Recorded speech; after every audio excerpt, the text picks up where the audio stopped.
I'm illustrating all this by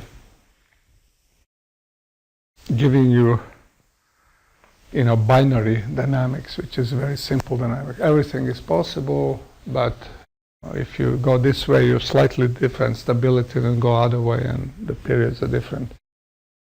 This is obviously in a 3-disk system.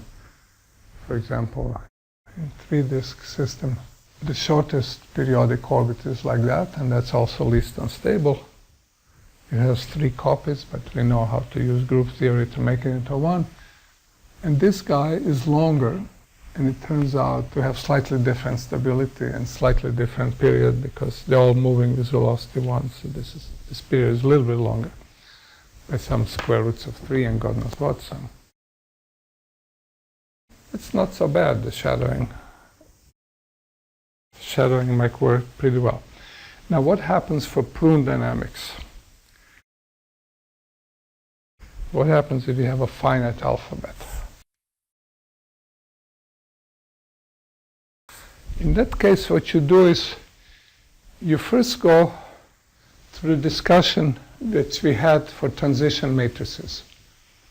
So first, transition matrices gave you T of P is either Z to the n P or 0, so if admissible. Whenever you're given a finite grammar, you were able to write the finite graph. So, finite grammar. Things like saying that 3 repeats of 0 are forbidden, so prune blocks. And maybe there'll be some weird thing that's 0, 1, 1, 0, 1, 1, 0 that's forbidden. And there is a finite list of that. Whenever you have a finite grammar, we learn how to draw a finite graph. So something that depended on our alphabet, and it told us what all admissible walks in a graph is.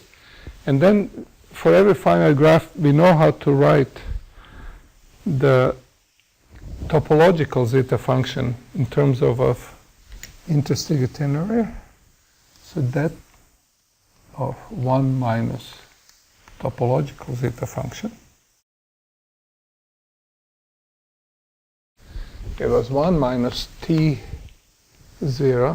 minus T0, 0, 1, 1, etc. There's some list of these guys. And this part, unless you have accounted for all of them in computing your averages, you have not accounted for fundamental behavior. What is it that you need to just topologically be right in counting? So this part will be the fundamental cycles. As you remember, these are all non-self-intersecting walks on the graph. If they're non-self-intersecting and if they share no points, then they have no shadowing. So they have the same role as the 2 fixed points in the binary case. But it'll be more complicated. It might turn out that you need to include a very well-defined set of cycles up to length 7 maybe. And that will capture the roughest qualitative behavior on any average that you want to compute. And then everybody else, by definition, are walks which are of this type. So you have a walk in which you share in your dynamics some node, and you can go through this node either shorter cycle or by a longer cycle, which is concatenation of the shorter ones.